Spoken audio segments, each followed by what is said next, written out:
What's up, YouTube? Back here again with another video, and today we're going to take a quick look at the Sigelei Moonshot. Now, I'll start off, first thing I'll say is amazing flavor. I am completely astonished at the flavor that I've been getting out of this atomizer. The cons that come with this atomizer completely are outweighed and blown away by the flavor that you get. So, with that said, let's dive in real quick and we'll get to it. We'll take a look at the tank. First, we'll see what we got in the package. So you got the nice tin that it comes with here, nice box. You get a spare tank, okay, and you get a little bag with some O-rings, and you get a little bag with the 2 Allen keys you need, and some extra grub screws. So we'll take out the 2 Allen keys here. We're going to use them. I'll show you what we need to use them for. Okay. And to the tank. I got this from Mode E-Cigarettes in Berlin. It's about 50 bucks. Okay, so I got it in a shop, a brick and mortar. It's a 22 millimeter round tank. Okay, it has a 2 mil capacity. It is super short. All right, I'm going to bring in a... here's a K-Fun Light, K-Fun Light Plus. Okay, you can see the difference. It is, it's quite tiny. All right. Now we'll start at the top. You can see this little funky looking Delrin drip tip-esque type deal here. It works fine, but I found a little stainless tip here that I like, and it does have a 510 size. So that snaps in. So that's the way I've been using it. Alright, so I'll take off the top cap. Okay, there's your fill holes. Okay, nice and big. You can use a glass stripper, squeeze bottle, whatever you need to use. Okay, and we'll go further and twist this apart. Here's your top section with the chimney. Okay, big wide open airflow path there. Okay, your glass tank. Alright. And then your base section. Okay, this is where the tricky part comes in when you go to build it. So you untwist this. Okay, your like chimney piece that holds your cotton on, and you can see how this comes apart. So this comes off, and then you got your build section that just comes out. And hopefully you can see what's going on here. So that's actually your 510 pin. That's what's making contact to your pin on your device. Okay. And then your bottom base here has your airflow. Dual airflow on both sides. Okay. Nice and controllable. It's it's tight enough that it won't move, but it's loose enough that it's pretty easy to move once it's all together. I'm pretty happy with that. Okay, so what I'm going to do is I will show you the little trick. I'm going to wick this up here. Okay, so when you stick this in, you can see that it just spins. It's a pain in the butt to build on when you go to build your coils on this. Okay, we'll take a close look at the build deck here. So you got 2 Allen screws, 2 grub screws here at the top. You got 2 giant holes to put pretty much any wire you want in there. Okay, I'm using 26 gauge. I got like a 6 wrap. And once you build it, I just put the coil right on top of here, get the leads in nice and tight. Then I pull it up a little bit, make sure it's not touching anything. It's not touching, shorting out in here. So you got your positive on this side and your negative over here. And then the large Allen key fits in here, tighten down the screws. So now when I'm building this, what I do is, if you see right here, there's a little hole in the pin. And what you can do is you take this smaller Allen key. Now this is pretty much the only thing I think this is for. I haven't seen an Allen key that size. You stick it through the airflow slot. Okay, and you catch that hole that's in the center pin, and what that does is it gives you the ability to kind of lock it down so it doesn't just spin around in place. Okay, so you could do that. That's what I did. You know, put my coils on, got them all set, make sure they were firing okay. Now the other thing is too, once you get your coils on, you're going to actually have to screw this cap on to tighten it down to actually make the connection in order to you know, test fire it or dry fire it to clean it. So the way this cap works, if you look down in here, there's some grooves. There's grooves on two sides, and the grooves need to slide down. They need to coincide with the airflow channels. So the little round part, it'll slip over. So it only goes one way. Then you can screw it down, and now you'd be able to dry fire it. So after you dry fire it or test your resistance, make sure it's all good. Then I take this piece off, and now we can wick it up. Now it's a little fiddly. It could be a pain in the butt to do this because it's kind of all over the place. But like I said, the airflow,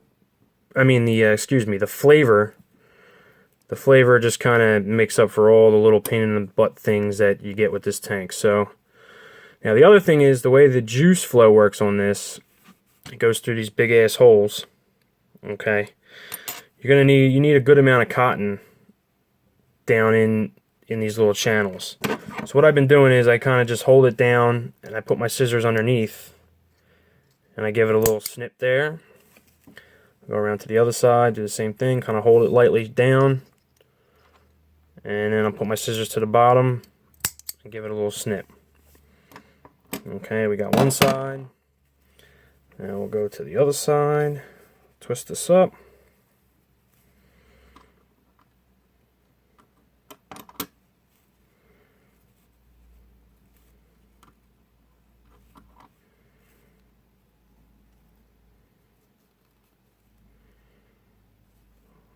Okay. Now what I'll do on this side is I'll just kind of cut it even with the other side. Okay. Now we're good to go. So we'll wet it up. Today I'm using Donut Pounder from Epic Clouds.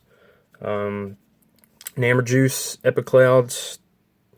This is the higher VG version of Donut Pounder. So what I'll do is I'll just get these wicks nice and wet, and we're going to place them kind of in the channels that they need to be in, and then pop the little cap over it.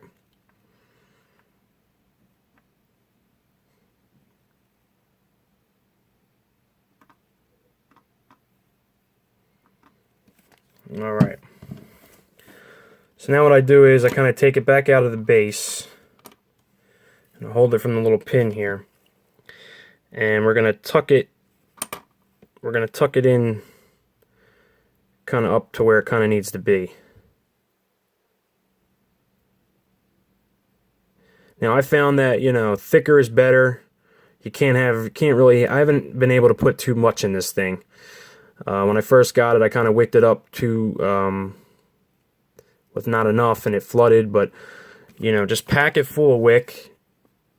Make sure it's, you know, you got a good amount in there, and you're not going to have any problems. It's going to feed good. When you go to fill it, it's not going to flood, which is awesome, because pretty much every tank I have, it floods up a little bit when you go to fill it.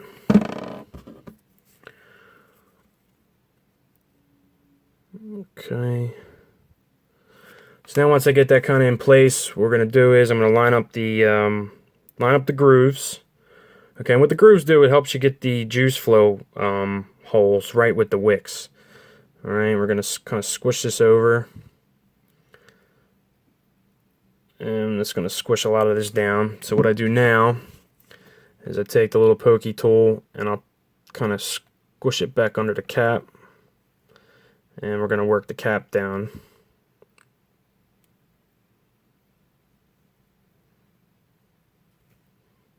Alright. Now we got the cap to sit nice and flush. See, that's what we're going for. Alright, now once you get it like this, you can screw it nice and tight into the base. Okay, now what I'll do at this point is we're going to test fire. Now I got a little something else to show.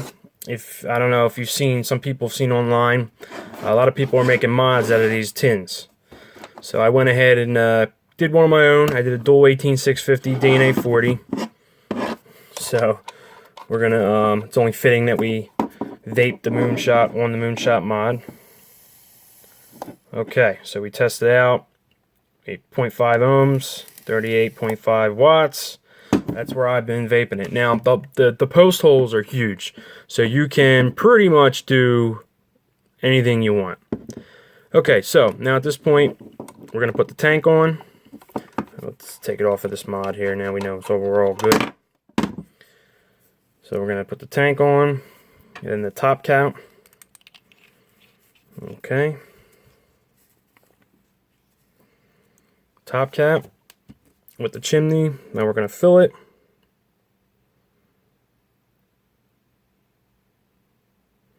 And I fill it just to the top of the, just to the top of the juice channel there, and screw the cap on. Okay, so now we are good to vape. Take a quick vape here.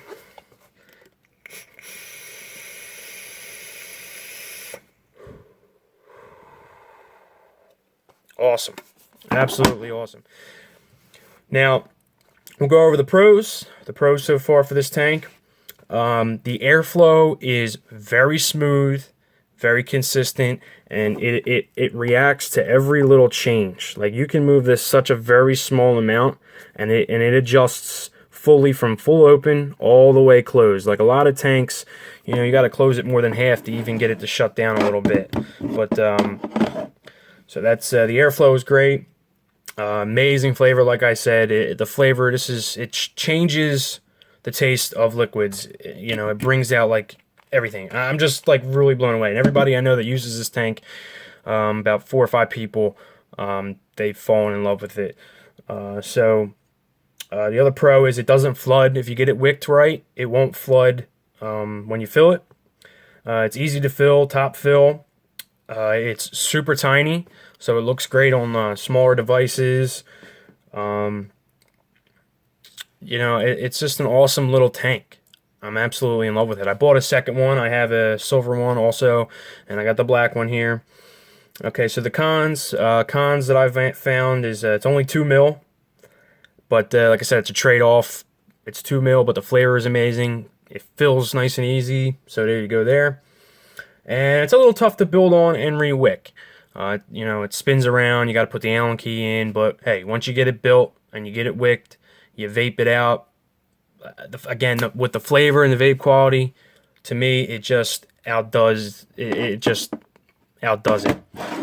So that's my quick little look at the Sigelei Moonshot. Absolutely in love. This is my new favorite tank, and then my little DNA 40. I just whip this up real quick.